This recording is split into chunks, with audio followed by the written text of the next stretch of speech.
Anyway, first of all, we need to get that drinks trolley up and running. What are we grabbing, Sister Suze? What do we have from there? Well, I've gone for a low ABV grapefruit German wheat beer called Schoffelhofer. Oh, I like that. What's it called again? Schoffelhofer. I'll have a pint of Schoffelhofer, please. Very good. I like that. I like the sound of that. Keep me one of those. Today's confession comes from Sass. Thank you, Sass. Simon, Matt, Holly, Susie, and old Uncle Tom Cobley and all. This confession happened about 15 years ago when I was still living with my ex-husband, the father of my 4 children. He often worked away from home, so I was there with my 2 girls, 2 boys most of the time. Wow. As you can imagine, I know, yes, precisely. As you can imagine, the need to be able to do laundry efficiently was paramount with a family of 6, and a tumble dryer to me was a must. On the day in question, my tumble dryer had broken down yet again, and the tumble dryer repairman was due to come to my house at any time. I'd been frantically rushing around the house getting everything as tidy as possible for his arrival, while the offspring were behaving in their usual way. I should say at this point that the offspring were not little ones. The 2 sons in question must have been around 19 and 16 years of age. My eldest child, number 1 daughter, was out and about as usual, and the youngest one, age 14, was chilling in her usual happy way. But my sons, as ever, were just causing complete carnage wherever they went, and as it had been snowing outside, and with much encouragement from me, they went outside to mess about in the snow on the green opposite our house. Just after kicking them out, the tumble dryer repairman arrived, and so I was completely distracted by him, hopefully repairing my washing lifeline. I was busying myself in the kitchen making him a cup of tea when number 2 son, we'll call him Sid, as he's now a respectable civil servant, might not want to be associated with this confession, came charging into the house screaming. I should say, Simon, we come from Bristol, so bring on the farmer's accent. Okay, here it is. Well, I should... except that, as Susie will say, a lot of people in Bristol has nothing like a farmer. Quite right, But this is a stage direction. It is, isn't it? Mm-hmm. Okay, so he comes running in. Mum, Johnny... not his real name. He's a number 1 son. Johnny has really hurt his arm. Montana? No? Wonderful. Johnny had only just had his right arm's plaster removed after injuring himself very recently. Being the ever-sympathetic mother I was, I replied in hushed tones, "He can't have done. The tumble dryer repairman is here. Tell him to stop making a fuss and come in the house." So off ran Sid back to his screaming brother. Oh, right. I took the cup of tea to the tumble dryer repairman, and he looked up and said, "Are you sure he's okay?" "Yes, he's fine," I said. "He's always making a fuss about everything." "Well, if you're sure," he said. I went about my business, and by this time Johnny had come back into the house, soaking wet from the snow and screaming very loudly. Again, being sympathetic, I said in hushed tones, "Johnny, will you shush? The tumble dryer repairman is here." He screamed, "But Mum, my arm is agony." I told him, "You can't have hurt it. You've only just had the other arm fixed, so please shush. The tumble dryer repairman is here." Johnny was very upset, but he went upstairs to try and put some drier clothes on. The tumble dryer repairman again asked if I was sure Johnny was going to be okay, and I, of course, assured him that he was fine. He then finished repairing my laundry lifeline, packed up his equipment, and left. Hallelujah. Walking upstairs, Johnny was still ranting and screaming and told me I didn't care about his plight. And I replied, "But you don't understand. We've been waiting for the tumble dryer repairman to come for weeks, and I needed to get this sorted. But if you really think you might have hurt yourself, I guess we better go to the hospital." I telephoned my ex to explain what had been happening, that the tumble dryer was now repaired and Johnny had hurt his arm, so I was going to take him to hospital, but I was sure it was a false alarm and we'd be home in no time. On arriving at the hospital, the triage nurse came to us and asked what had happened. I explained how the tumble dryer repairman had arrived. Yes, so that's the first part of the story. Yeah. And about Johnny and his brother messing about in the snow. Apparently Johnny had crashed into a brick wall that surrounded the green, and when asking Johnny to move his arm and wiggle his fingers, he pronounced, "Well, I would say that Johnny has broken his arm in at least 3 places, but an X-ray will confirm this." Johnny came back from X-ray and it was pronounced that he'd badly broken his arm in 5 places. And because it was near the shoulder socket, they couldn't pin it, so he would have to be in a weighted cast for several months. Johnny was unable to work for some considerable time due to this injury and struggled with the easiest of things as the weighted cast was heavy, as you can imagine, and caused a lot of discomfort. Whenever this situation is brought up during family discussions, I've always tried to justify my behaviour because the tumble dryer repairman was at the house. But I'd like to say that John, as I think we might have gathered. Johnny and Sid, today, I'm very sorry that I ignored you both just to get my washing dry, and I'm sorry that your arm, even though you're now 35, is still clicky. Hoping you'll forgive me, team. I mean, I didn't throw him against the wall. He was 19. Yes, no. I was married at 20. He should have known better, but I do feel that he was... What's that got to do with it? that he was injured. Nothing to do with it. And I'm a model mother normally. Wow. Gotta love the way it's written. Thank you, Sass. Yep. I mean, clearly, she's got a lot on her plate, and the fact that the tumble dryer repairman had arrived is clearly very important for the rest of the confession. Anyway, what do you say, Suze? Well, Sass, do you know what? I really do feel for you here. 4 children is a lot to deal with, and as you say, they are all teenagers, and you know, kind of can look after themselves. But you are still a mother, and you know, weather like today, I do appreciate a tumble dryer. So I am on your side there. I don't know. I kind of don't want to forgive you because you should have looked after them a bit better, but I do feel like you feel bad enough as it is. Yes. You know, how many times has that been brought up since it happened? So just for a bit of mother solidarity, I think I'm going to forgive her. See, I don't think she does feel bad. I think She definitely doesn't. I think he's 19 and he should have known better. Anyway, Brother Yes, Matthew. and she was married at that point. Yeah, I'm going to forgive because we're absolutely right. These are the fully grown boys, and they can handle themselves, and you should have known better than to be getting their arm broken in 5 places. The reason I'm going to forgive, though, is just the number of times you said tumble dryer repairman. Yes. Even though we've established he's here to repair the tumble dryer, probably just say repairman after that. But no, every time it's tumble dryer repairman. I wonder if the tumble dryer repairman became a closer friend. Yeah, well, Maybe. who knows? Interesting second part. Yes. Yeah. Anyway, but for that reason, yes. I'm going to forgive. People's verdict, please. 61054. First word is Simon. Before the news, we had Monday's confession from Sass. An excellent tale about how she was a stressed mother, that she ignored her son's broken in 5 places arm, because the tumble dryer repairman was in. And this is a very, very important thing because there were a lot of people, and it seemed to be entirely down to Sass to get everyone clean and lovely. Anyway, she did ignore the broken in 5 places arm, and the people's verdict is in. Here So we go. forgiven, says Michelle in Leeds. As a mother myself, I totally relate to Sass on this one. The tumble dryer breaking down, particularly in the middle of winter, is an absolute Yes. nightmare. Johnny was 19. He should have been able to look after himself. Jessica, though, says not forgiven. I think the real hero in all of this is the tumble dryer repairman. Yes. He spotted the problem early on and tried to warn Sass that her son's arm sounded bad. Sass ignored him, and for that, I'm not going to forgive. But finally, Jem says, I am going to forgive because you only get one tumble dryer repairman, and you can always have another teenager. There you go. It's interestingly argued. Yeah. Very good. Thank you very much, Sass. Thank you. You get a smart speaker for your pains. We'd like to know what happened to all the characters in today's story. Let us know.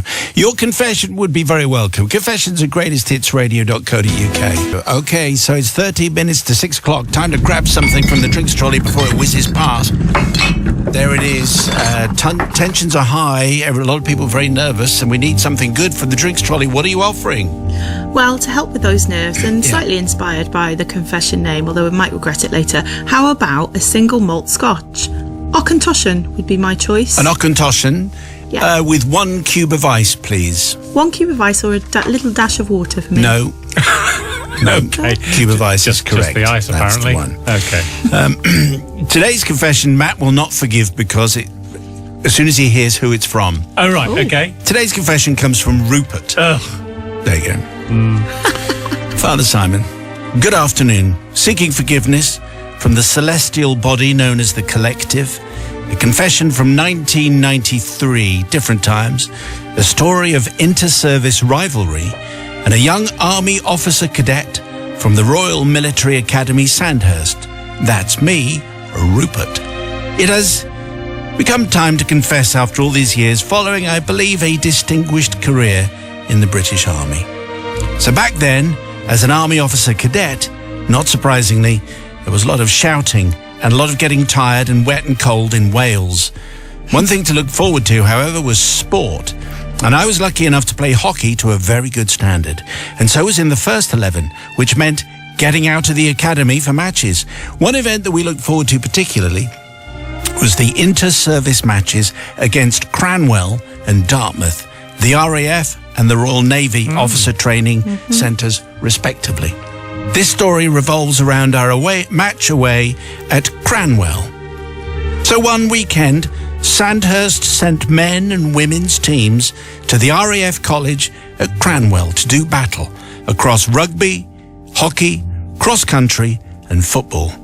I should say at this point that the RAF College at Cranwell has a very grand entrance to the trainee officer accommodation and mess. The entrance fronts onto a parade square and is separated by some grand doors. Behind the grand doors is a carpet. Not any old carpet, but, and this is where it gets a bit Harry Potter, Okay. the forbidden carpet. Oh. Capital F, capital C. This is a very special carpet that trainee RAF officers are not allowed to walk across. They have to walk around it until they are commissioned. And more importantly for this story, you have to walk through the hall containing the forbidden carpet to get from the bar and the dining room to the bedrooms. It has godlike status in the RAF and is watched over by a guard in a little room just off it to make sure that you can't walk across You can't walk across the carpet. the forbidden carpet. Right. That's the point of becoming an officer. Okay. How do you get... Anyway, You how do become get an across the officer, road? and then, I mean, think of the glory you can actually walk across the carpet. I can walk. Great. So back to the story. The Sandhurst teams duly arrived at the front of the college, picked up our kit bags, and we entered the hall. Now, I can't remember if we were told about the carpet and its significance. Being slightly superior and arrogant potential army officers, we dumped our bags on the carpet whilst waiting for instructions. Not surprisingly, they came very quickly from an RAF officer with words to the effect of, "Please kindly get off." I certainly remember the off bit. Yeah. Then we were told the significance of the forbidden carpet and went to our rooms to get changed for the afternoon sporting matches. Suffice to say, we wiped the floor with Cranwell. We won every match. So now fast forward to that evening dinner and celebration. Suffice to say, a lot of beer was taken, Father Simon. Lots of high-spirited drinking games followed, and we played late into the evening in the bar. Yeah. And then I got that feeling, the well-known feeling that can only be described as a bit of soberness in a not very sober moment. I needed to get somewhere very fast due to an imminent arising from the stomach area. Okay. I should have said at the beginning. Yeah. Yes. Bit of a warning. Yeah. At this late stage of the evening, with a large amount of beers taken in an unfamiliar place, I left the bar. Slightly remembering where the bathroom was, I turned left down the corridor, right round the corner, and could feel things moving and developing. I quickened my pace down a corridor and across a hall, and I could see the bathroom. Unfortunately, the hall in question contained the forbidden carpet. Oh, no. Surely this wasn't going to happen to me. Not now, not here, not on this carpet. The holy, hallowed, and forbidden carpet. I had no choice, Father Simon. I did not go round. I ran across the carpet, hand over my mouth, and, well, I have to say, my hand was more like a soft spray setting on a garden hose. So shall we say time passed, and then time passed on this precious woven piece of RAF history. A calamity. I made it to the bathroom sign, and I cleaned myself up. What to do now? Had the guard seen anything? Do I go and clean up? Do I tell someone and own up? I should say that integrity is a founding principle of Sandhurst and being an army officer, so I decided to try and get away with it. Yeah. My luck was in. The guard had clocked off, and looking around, there was no CC television and there was no one else around. I returned to the bar and blended in quickly with the other cadets. Time was called and we all went to bed. All I had to do was to get out in the morning on the coach. Breakfast was taken with sore heads, goodbyes were said, and nothing more was mentioned. I had got away with it, but now is the time to seek forgiveness from the staff and cadets at RAF Cranwell in 1993 for their carpet, the forbidden carpet, to the guard who might have smelled something for days to come, and for the cleaners who had to clean.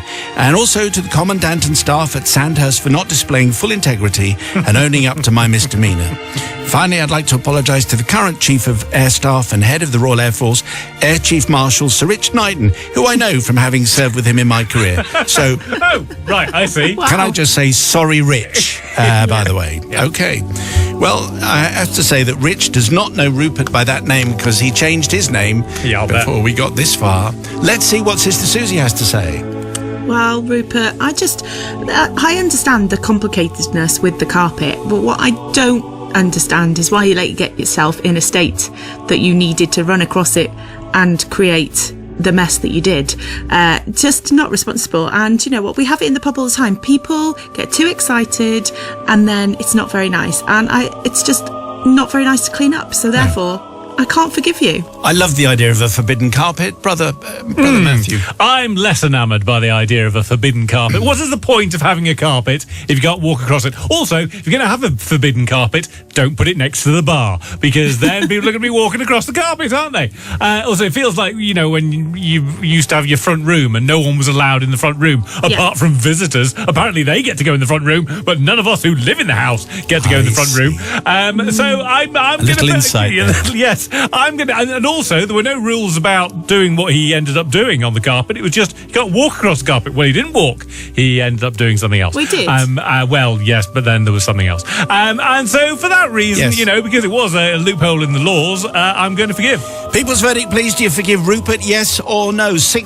61054. First word is Simon. I'm imagining that a lot of this will depend on which service you feel more Yes. attached to. Yeah. 61054. First word is Simon. Before the news, we had a confession from Rupert about intersurface rivalry, a forbidden carpet, Yes. and too many beers. The people's verdict goes like this. Forgiven, says Dan from Liverpool. At the end of the day, it's just a carpet. We've all got carried away with a few drinks as teenagers, and he tried his very best to make it to the bathroom in time. But not forgiven, says Ross, a retired RAF officer. There you go. Just typical. I spent months having to avoid walking on that carpet, fully laden with kit. Show some respect. We'd have been hauled over the coals if we'd done that at Sandhurst. Thank you, and Ross. finally, Harry says, as the current commandant of RAF Commandant, College... I would think that is. Commandant Yes. of RAF College Cranwell, not forgiven. We had to replace the carpet as it smelt of army. That is a fantastic... Yes. bet. So just to repeat, so Harry says he's the current commandant Yes. at RAF College Cranwell. Yes. And they had to replace the forbidden carpet because of the smell of army. Well, Oh, yes. my goodness me. I wonder where this is going to go. Okay, so if you have a confession, please.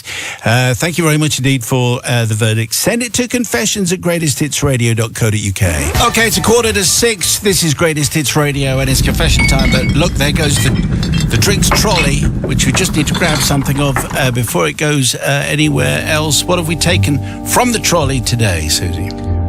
I thought a cold iced tea might be quite nice. Peach iced tea if you like black tea. And if not, you could have a mint green iced tea if you didn't. Matt looks very disappointed, but a green tea would count as one of your 30 plants a day. My 30 plants For the week. a day? No, a week, Wow, sorry. that would be amazing. Something like that. You could put rum in it if you like, Matt. Oh, there you go. Bit of rum and green tea. Already he's interested. Yes. Yeah. Okay, so another smart speaker to give away, another confession to add, and don't forget the new podcast arrives on Friday. Today's confession comes from Chloe. Simon in the Greatest Hits Collective.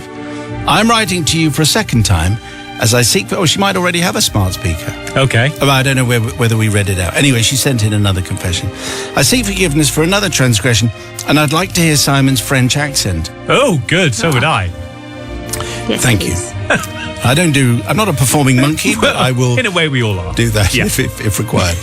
This confession is for when I was a 10-year-old smart aleck, as opposed to the 34-year-old smart aleck I am now.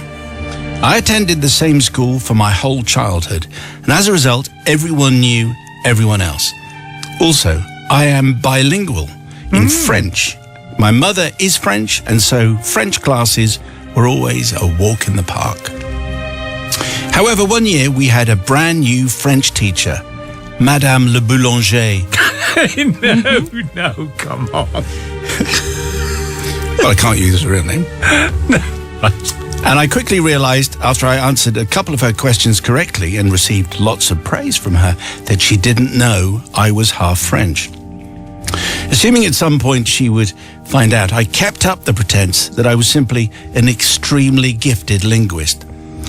How do you say my room? My room is messy in French, she would ask the class. This is Madame Le Boulanger. Yeah. I would tentatively put up my hand and put on a British accent, responding, ma chambre est très désorganisée. Wow, Chloe, yes, exactly, well done. Oh, very nice. Very nice. All my school friends would snigger, and I would feel great about myself, and Madame Le Boulanger must think she's a brilliant teacher. So this is a win-win situation.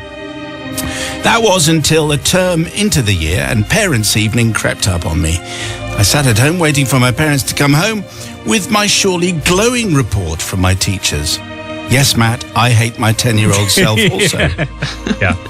My mum comes home and says, fairly sternly in her heavy French accent. Heavy French accent. Here it comes. Hey, Chloe, we are... What? No. Oh, come on.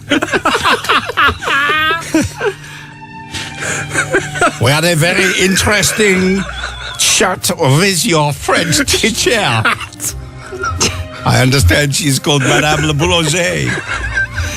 Wow. At which point I remembered my little white lie and the blood drained from my face. Yeah, what did she have to say? I asked nervously.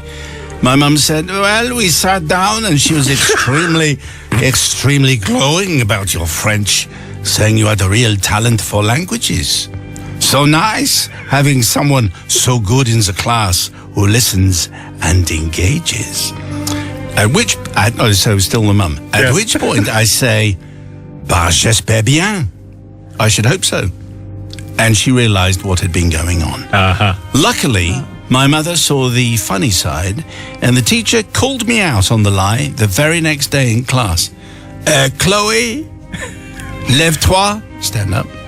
Écoutez et répétez. Répétez, yeah. Je suis désolé. Pour ma tromperie. I'm sorry for my deception. Je suis désolé. And so on. So therefore, it would seem appropriate to seek forgiveness not from my classmates, who all got a good chuckle, but from my French teacher back then, Madame Le Boulanger. Newly qualified, she must have felt pretty deflated that her little protégé, the old French prodige, a sign from which omens are drawn, was actually not God's gift to languages, but raised bilingual. I now teach French myself at my child's nursery. When a child actually repeats after me correctly, I feel so good about myself. How cruel to them have that taken away, which I realize was an error. Ta-da. So that's where we are, and obviously another opportunity to add to my show reel. Oh, it's so good. So good. Which was on Greatest Hits Radio social media yesterday. I like a compendium. So next time I have a book out, I shall do the audio book. Look at my range. Yes, make sure you've got some French characters in there. Oh, that's true. Yeah. Oh, well, never mind. Then there was René. Anyway, yes, I could change that. Anyway, Sister Susie, what do you say to Chloe? I really like what Chloe's done here. However, I really struggled with French, and I didn't know that. I found it really hard with the masculine and the feminine, and I wasn't gifted at languages, and I think that she was probably a bit mean to the teacher. And although I did love the accents, thank you. And I also want to find out how I get a French teacher in a nursery as well, because that sounds very, very good. But on this occasion, I'm not going to forgive. I don't think you'll get a French teacher in the nursery necessarily. It might be a little bit very early. advanced. It would be very advanced. But she said she's teaching in the nursery, isn't she? Yeah, she's... Oh, I see what you're saying. Yeah, yes, Chloe, yeah. Very good. You just need to get in touch with Chloe. Chloe, that's how. I'm sure we have her contact details as she got in touch with us in the with her first smart place. speaker, Yes, does she need another smart speaker or not? I don't know. Anyway, Matt, what do you say? Well, I'm going to forgive, because let's not forget that it's not Chloe's fault that she's bilingual. She is very good at French, so she's going to be good in French lessons. So that's just nature. That's just how it's all worked out. Circle of life. Circle of life, isn't it, everyone? Everyone agrees with me again. Is that right? So, yes, qu'est-ce que c'est la fage, etc. Yes, I'm going to forgive. Bah, j'espère bien. Uh-huh. So, Really? Yes, very nice. Okay, people's verdict, please. Do you forgive Chloe for the fact that she is particularly désolée about this little prank she played on the teacher? 61054. First word is Simon. Before the news, we had a confession, an Anglo-French confession from Chloe, who is bilingual. But she didn't tell her new French teacher, Madame Le Boulanger. So basically, the teacher thought she had an incredibly gifted linguist in the class. This deception only came to light at Parents' Evening. Actually, Parents' Evening confessions, they'd be very good. Yeah. Come on, teachers, we know that you've got quite a lot to say. Confessions at greatesthitsradio.co.uk. But the people's verdict for Chloe goes like this. So we're all forgiving tonight. Shona says, I'm forgiving Chloe. She was only 10. When you're that age, you're desperate to impress your teachers in any way you can. Her telling her foundation teacher that she spoke French at home would have disappointed the teacher, would have been less exciting. Michelle in Greenwich says, the accents were 10 out of 10, Yes. Simon. I'm forgiving just for that. Merci. And finally, Tom says, I have to forgive this one. Oh, yes. I'm sure the teacher found the funny side. Trey hilarious. What kind of accent is Very that, good, would you very say? good, I Is think that we'll right? find. Okay. Yeah. Big 45 in just a second. Your confession, please. Confessions at greatesthitsradio.co.uk. Susie joins us from the pub just before the drinks trolley. Given that I understand the radar figures are very good. Oh, are they? A few more million listeners. yes. Would now be a good time to ask for a sweet potato machine to be installed in the studio? Wow. Sweet potato fries. I think that'd be an excellent idea. Yes. And a mini bar. Oh, yeah. But all we've got is a drinks trolley at the moment. What have we grabbed? Well, I thought it'd be really nice to have a fizzy rosé today. So there's a few options. You got, Moet and Chandon do a really lovely one. Or, if we're keeping on brand, Kylie Minogue does a rosé prosecco and a non-alcoholic version too. Okay, I think I'll have a fizzy water. Thanks very much. And today's confession comes from... But thank you for your efforts there on the drinks trolley. Yes. I try. Thank you. Sarah sends in today's confession, brackets, ex-police officer, crime scene investigator, and currently a magistrate. Oh, Wow. right. Wow. Pretty high then. A woman of responsibility. Yeah. Dear Father Simon and your fellow brethren, this incident is relatively recent, going back to the 17th of July, 2021. A beautiful sunny day on the lovely south coast of England. We are a group of 4 who are equally responsible for this accidental deception, although my younger sister, Imogen, possibly have averted our sinful behaviour had she not stayed silent upon realising what had actually happened during this incident at the end of a lovely morning. Her silence caused all 4 of us to commit a dastardly and unholy sin. I think the finger is very definitely It is, isn't being it? pointed. Yeah, I like it. Having accommodated the above-mentioned sister and her partner, Chris, for a good deal of time during lockdown, when they found themselves temporarily homeless due to being unable to return to their apartment in China during COVID. They generously thanked us with a voucher for the 4 of us to compete in a fun interactive game trying to solve a murder in Bournemouth Town Centre. Oh, right. Can I just say, as thank yous go, that's a little bit disappointing, I would have to say. Really? Yeah. How about a holiday or something Okay, like that? I mean, there's or a that. cash bonus. Anyway, this involved following clues on an app and moving from place to place as we gained more information and using our sleuthing skills, solving pieces of the puzzle. Although we weren't the quickest team on the day and we didn't win, we had great fun, especially as we had followed the suggested brief and sportingly dressed up as the team. We owned a number of brown monk's habits, What? which had been rustled up for a recent pantomime, and the artistic Chris made us each a rather lovely Da Vinci Code style Bible from old food packets, whilst my husband made large wooden crosses from MDF, which we hung around our necks on long pieces of string. We were all wearing our slightly different shades of brown due to acquiring fabric from charity shops and freebie sites, habits, sunglasses, sandals, which, to be honest, were mostly a little on the modern side, but nevertheless, we felt we looked the business and set to solve the crime as best we could. Our team name was Cardinal Sin, which turned out to be very apt Very good. by the end of the morning. So imagine these rather cool monks, Yeah. very large Bibles and crosses and sunglasses. I mean, they would stand out a little, Yeah. even in Bournemouth. Having solved the crime and feeling mightily pleased with ourselves, we settled on a nice little cafe in a pedestrianised part of the town to enjoy a well-earned and very late breakfast. We sat there enjoying our repast and generally feeling good about the world and our success, waving cheerfully to other groups dressed up equally bizarrely and refusing to give away any hints as to who committed the virtual murder. Towards the end of our breakfast, I was confused to see a strange woman speak quietly to my sister, Imogen, and place a bundle of paper down on the table. She then gave a cheery wave and walked off into the crowd of tourists exploring the shops and cafes around us. Mightily puzzled, I turned to my sister, who had a shocked look on her face, and then gravely told us that this complete stranger had just paid for our breakfasts and left us money. Not only this, but it turns out that what she quietly said to my sister in a foreign, possibly Spanish accent. Oh, here we go. Yeah? Okay, now I can't do Spanish accent, so could you do this for me, Matt? Okay. Okay. Yes. So I wanted to do this for you. I wanted to... So No, you need to do it in a Spanish accent. I wanted to do this for you. I wanted to do this for you. As you looked after my mother... As you looked after my mother... So well when she was dying. Oh my... So well when she was dying.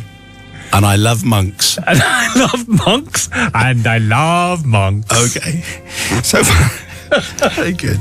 I don't see why I should have to take responsibility. I knew that I wouldn't be able to do it as well as yes, Matt. So, Father Sam, it was not because we'd made such a fantastic effort with our costumes for the murder mystery that day that persuaded her we deserved a free breakfast and a cash reward, but rather she clearly decided we were genuine monks, despite the decidedly homemade habits, MDF crosses and cereal box Bibles.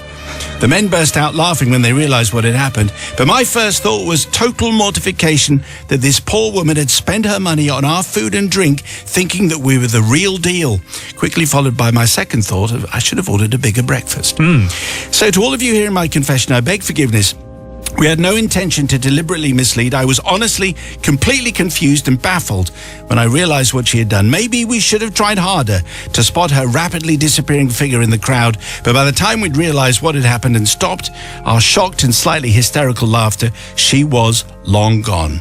Anyway, what's more, 3 of us have previously worked or currently working in the local police force of varying capacities. I hope this fact will not count against us in this sorry tale of deception in fraudulently obtaining a large quantity of free bacon, eggs and coffee.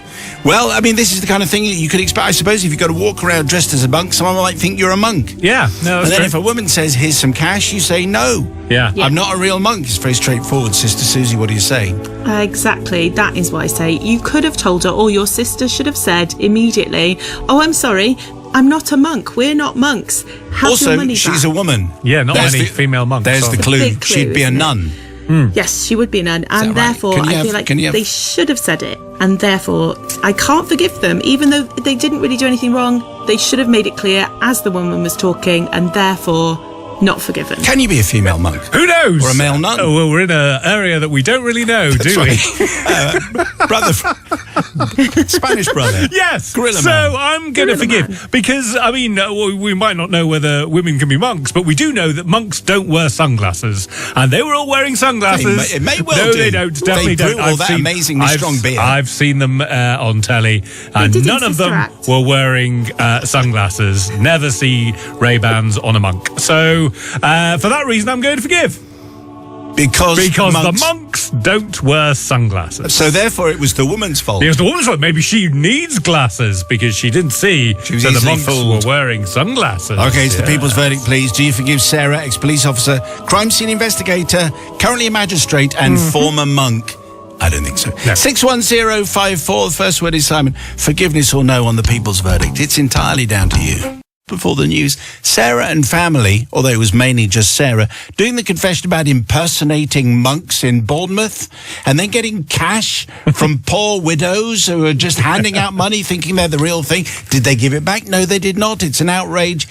Or maybe it isn't. People's verdict. Well, easy to forgive this one, says Michael in Richmond. When you see a group of people dressed as monks, your immediate assumption is that they're on some kind of stag do. I don't know how this lady got so confused to think they were actually monks. Susan in Cardiff, though, says not forgiven. Firstly, those kind of interactive murder mysteries sound incredibly cringy and annoying. Secondly, they could have made more of an effort to speak to the lady and give her her money back. Yes. Poor thing was just trying to do the right thing. And finally, Marcus in sunny Scotland says forgiven. It's not like they were dressed as nuns and making a habit of it. Yes! I mean, awful. Making a habit. Also, thank you very much indeed for letting us live in your house during COVID. As a thank you, we're going to go on an interactive murder mystery through thanks. Bournemouth. No. Anyway, if you have a confession, we would love to get it. Thank you very much indeed. If we use it, you get a smart speaker. You send it to confessions@greatesthitsradio.co.uk.